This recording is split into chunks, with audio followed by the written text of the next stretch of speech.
Precise information प्राप्त हुआ location को लेकर। उसके बाद हम लोगों ने रंगभूमि मैदान के पास हम लोगों ने छापेमारी किया। छापेमारी के दौरान एक I-20 वाहन था वाइट कलर का, जिसमें 7 लोग सवार थे। उन 7 लोगों को जब रोका गया तो ये लोग फिर भागने की कोशिश करने लगे जब पुलिस को देखे तो। उसके बाद रुकवाने के उपरांत क्या हुआ कि जब हम लोगों ने बारी बारी से इन लोगों की पूछताछ किया तो उस बीच में क्या हुआ कि इन लोग का जो रिप्लाई था वो सेटिस्फैक्ट्री नहीं था, और रिप्लाई सेटिस्फैक्ट्री भी नहीं था। और उसके बाद एक व्यक्ति जो है अपने मोबाइल में छेड़छाड़ भी करने लगे थे। इसके बाद हम लोगों ने जब और सीरियस होकर इसका बारी बारी से जब मोबाइल चेक किया तो हमें प्राप्त हुआ हम लोगों की इन लोगों के पास बहुत सारे अवैध चीज़ें हैं। किसी का अकाउंट नंबर है, किसी को पैसा का लेन देन का वो है स्क्रीनशॉट है, और अकाउंट ओपन करवा रहे हैं रेगुलर बेसिस पे। जब इन लोगों से पूछा कि आपकी आय की स्रोत क्या है तो ये लोग कोई सेटिस्फैक्ट्री आंसर नहीं दे पाए। किसी का भी कोई जो होता है कि एक मतलब 30,000 40,000 जो सैलरी हो किसी का, वैसा किसी का नहीं।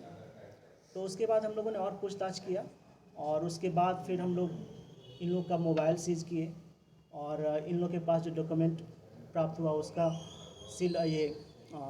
जब्ती सूची बनाए। उसके बाद फिर हम लोगों ने केस लॉन्च किया, और उसके बाद आप लोग के सामने विधिवत प्रस्तुत हुआ है। पूर्णिया पुलिस ने 7 साइबर अपराधी को गिरफ्तार किया है। पकड़े गए सभी अपराधी से जो खुलासा हुआ है उसे आप सुनकर चौंक जाएंगे। दरअसल ये सभी साइबर अपराधी भोले भाले गरीब लोगों का अकाउंट खरीदता था, जिसके एवज में उसे थोड़ी सी रकम भी देता था। ये रकम अकाउंट के प्रकार पर भी निर्भर करता था। जिस अकाउंट का उपयोग ये साइबर ठग साइबर क्राइम के लिए करते थे। पूर्णिया के साइबर DSP कौशल किशोर कमल ने बताया कि इनका साइबर हिस्ट्री अंतर्राज्य है, जो बिहार सहित दूसरे राज्य के लोगों को भी अपनी जालसाजी का शिकार बनाता था। इनके पास से कई ऐसे डिजिटल उपकरण और दस्तावेज मिले हैं जिसका तार दूर दूर तक फैला है। इन्होंने बताया कि ये सभी साइबर अपराधी पूर्णिया जिले के श्रीनगर प्रखंड के सिंघिया गांव के रहने वाले हैं और मुख्य रूप से भोली भाली जनता को झांसे में लाकर बड़ी राशि का प्रलोभन देकर अकाउंट खुलवाने का काम कर रहा था। जिस अकाउंट पर फ्रॉड कर राशि मंगाई जा रही थी, अभी तक उसने 400 से ज़्यादा लोगों से अकाउंट ओपन करवाकर ठगी का काम किया है। लेकिन कितनी राशि की ठगी की है, इस दिशा में अनुसंधान जारी है और जांच चल रहा है। पूर्णिया से DSP साइबर पूर्णिया किशोर कुमार ने जानकारी दी कि अभी सब पर कार्रवाई अति आवश्यक हो रहा है। पूर्णिया से MD शफीक आलम की विशेष रिपोर्ट। हमारे नेक्स्ट वीडियो आप तक पाने के लिए आप हमारे चैनल को सब्सक्राइब जरूर करें। पूर्णिया से MD शफीक आलम की रिपोर्ट। देखिए क्या कुछ कह रहे हैं साइबर DSP कमल किशोर ने। उसके बाद अगस्त से हम लोग को सूचना मिल रही थी कि कुछ लोग यहाँ से हैं जो अकाउंट सेलिंग का कार्य करते हैं, और ये जो पूरा नेटवर्क है ब्रॉड, जिसमें कि मतलब साइबर अपराध कहीं और जगह पे किया जाता है और अकाउंट कहीं और का इस्तेमाल होता है, और जो प्रोसीड ऑफ इलिसिट मनी है वो अलग अलग अकाउंट में जाते हैं। हर कोई इसका पार्टनर बन जाता है। तो इसी की सूचना के प्राप्ति के उपरांत कल क्या हुआ कि हम लोग को थोड़ा प्रिसाइज इन्फॉर्मेशन प्राप्त हुआ लोकेशन को लेकर। उसके बाद हम लोगों ने रंगभूमि मैदान के पास हम लोगों ने छापेमारी किया। छापेमारी के दौरान एक I-20 वाहन था वाइट कलर का, जिसमें 7 लोग सवार थे। उन 7 लोगों को जब रोका गया तो ये लोग फिर भागने की कोशिश करने लगे जब पुलिस को देखे तो। उसके बाद रुकवाने के उपरांत क्या हुआ कि जब हम लोगों ने बारी बारी से इन लोगों की पूछताछ किया तो उस बीच में क्या हुआ कि इन लोग का जो रिप्लाई था वो सेटिस्फैक्ट्री नहीं था, और रिप्लाई सेटिस्फैक्ट्री भी नहीं था। और उसके बाद एक व्यक्ति जो है अपने मोबाइल में छेड़छाड़ भी करने लगे थे। इसके बाद हम लोगों ने जब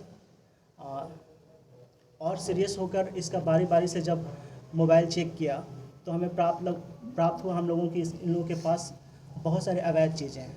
किसी का अकाउंट नंबर है, किसी को पैसा का लेन देन का वो है, स्क्रीनशॉट है, और अकाउंट ओपन करवा रहे हैं रेगुलर बेसिस पे। जब इन लोगों से पूछा कि आपकी आय की स्रोत क्या है तो ये लोग कोई सेटिस्फैक्ट्री आंसर नहीं दे पाए। किसी का भी कोई जो होता है कि एक मतलब 30,000 40,000 जो सैलरी हो किसी का, वैसा किसी का नहीं। तो उसके बाद हम लोगों ने और पूछताछ किया और उसके बाद फिर हम लोग इन लोग का मोबाइल सीज़ किए और इन लोग के पास जो डॉक्यूमेंट प्राप्त हुआ उसका जब्ती सूची बनाए। उसके बाद फिर हम लोगों ने केस लॉन्च किया और उसके बाद आप लोग के सामने विधिवत प्रस्तुत हुआ है। इनके पास से क्या क्या चीज़ जब्त किया गया है? इनके पास से मेनली मोबाइल जब्त हुआ है, इनके एटीएम है, इसके पैन कार्ड है कुछ व्यक्ति के, और आधार कार्ड है। एक व्यक्ति का लैपटॉप भी जब्त हुआ है, एक का मंत्रा का वो जो फिंगर जो स्कैन करता है वो है।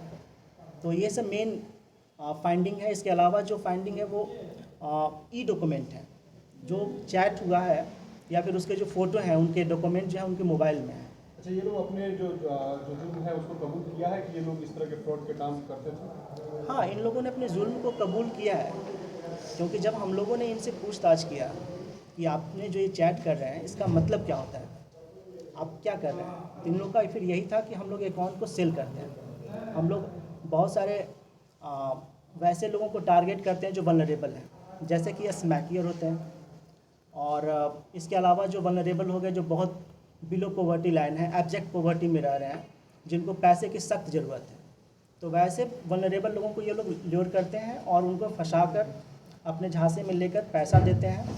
जैसे मान लीजिए कि अगर किसी का डिजिटल पेमेंट बैंक से अगर खाता खुलवाया है तो उसको 2 से 3 हज़ार देंगे, और अगर सेविंग अकाउंट है प्रॉपर जो शेड्यूल्ड बैंक है अगर उस तरह का है तब 8 से 10 हज़ार देते हैं। उसके अलावा इन लोग का कट ये भी होता है कि जो अकाउंट में पैसा आ रहा है उसके करस्पॉन्डिंग अगर हैवी ट्रांजैक्शन होता है तो उसमें परसेंटेज कट मिलता है लोग। एक सवाल और है, क्या इन लोगों का आपराधिक पृष्ठभूमि है? पहले से पुलिस इसके आपराधिक इतिहास को बना ली? आपराधिक पृष्ठभूमि इस संदर्भ में है कि नालंदा में भी एक केस दर्ज हुआ है जिसमें राहुल का नाम आया था, छोटू का आया था, और इनके मोबाइल में एक व्यक्ति का जो जिक्र आया है जिससे मतलब ये ब्लू डार्ट के थ्रू ये लोग भेजते थे अकाउंट, उसमें एक रोशन नाम का व्यक्ति है जो नालंदा में एक केस में वांछित है, फरार चल रहा है। अमित नाम का भी एक नालंदा का व्यक्ति है, वो भी फरार चल रहा है। तो इस तरह से लिंकेज हैं। कहाँ के रहने वाले हैं सभी? ये सभी पूर्णिया के ही रहने वाले हैं, सिंधिया ग्राम के हैं मेनली। एक पूर्णिया का भी इसमें शामिल हो, गौरव सिंह का नाम का व्यक्ति का। हम लोग अभी 7 लोगों के खिलाफ ही कार्रवाई कर रहे हैं, वो अभी अंडर प्रोसेस हैं।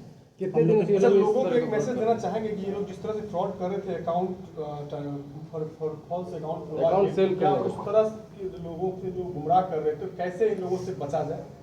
पुलिस क्या कहना चाहेगी इस पर? पुलिस यही किस तरह से ये लोग काम कर रहे थे अकाउंट? ये लोग अकाउंट को सेल करते हैं मेनली। हम लोग का बस यही कहना है आम पब्लिक से कि आप लोग को इस भ्रम में नहीं फंसना है। पैसे अर्न करने का कोई शॉर्टकट नहीं है, आपको हार्डकोर मेहनती इंसान बनना पड़ेगा और मेहनत कश होना पड़ेगा, तभी आप एक अच्छी संपत्ति अर्जित कर सकते हैं जो लीगली वैध है। कितने दिनों से ये लोग फ्रॉड कर रहे थे? लगभग 1.5 से 2 साल से ज्ञात है, ये आगे भी जा सकता है, ये कहना बहुत मुश्किल है कि कब से ये कर पा रहे थे। इसका लिंकअप सर कहीं बाहर से भी है क्या? इनका लिंकअप पटना से है, ये रांची के भी इनका मूवमेंट है। इसके अतिरिक्त इनका नॉर्थ ईस्ट के स्टेट से भी है। अलग अलग जिलों ये लोग हाँ। कबूल किए हैं? नहीं, नॉर्थ ईस्ट स्टेट के अलग अलग राज्यों से लोग आते हैं, इन लोकेशन संसर्ग में है। इसके अलावा आपके पटना से हैं, नालंदा से हैं, इसके अलावा आपको रांची से, झारखंड से हैं, जामताड़ा से हैं। ये लोग अंतर्राज्यीय गिरोह है? हाँ, ये अंतर्राज्यीय गिरोह है और ये वेल कनेक्टेड है।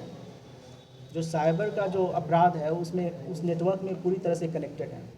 इन लोगों के द्वारा कुछ वैसा नाम का खुलासा किया गया है जिनका इन लोगों के द्वारा नाम का खुलासा किया गया है। इनके मोबाइल नंबर से जब जो दस्तावेज हैं उनके अवलोकन से भी ज्ञात हुआ है बहुत सारी चीज़ें जो आने वाले दिनों में अनुसंधान के क्रम में उजागर होगा। अभी तक सर कुछ पता चल पाया कितना का ठगी हो चुका होगा इन लोगों के द्वारा?